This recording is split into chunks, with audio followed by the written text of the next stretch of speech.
तहरीक इंसाफ के मरकजी सदर चौधरी परवेज इलाही ने महमूद खान अजगज़ई से टेलीफोनिक राबता करके उन्हें कौमी असम्बली में अपोजिशन लीडर मुकर्रर होने पर मुबारकबाद दी है।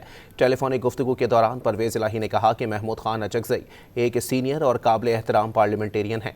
बतौर अपोजिशन लीडर उनकी तकर्रुरी नेक शकून है।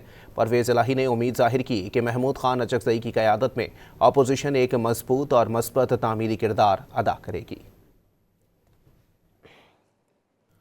तहरीक इंसाफ के मरकजी सदर चौधरी परवेज इलाही ने महमूद खान अजगज़ई से टेलीफोनिक राबता करके उन्हें कौमी असम्बली में अपोजिशन लीडर मुकर्रर होने पर मुबारकबाद दी है। टेलीफोनिक गुफ्तगू के दौरान परवेज इलाही ने कहा कि महमूद खान अजगज़ई एक सीनियर और काबिल एहतराम पार्लियामेंटेरियन हैं। बतौर अपोजिशन लीडर उनकी तकर्रुरी नेक शकून है। परवेज इलाही ने उम्मीद जाहिर की कि महमूद खान अजगज़ई की क़यादत में अपोजिशन एक मजबूत और मस्बत तामीरी किरदार अदा करेगी।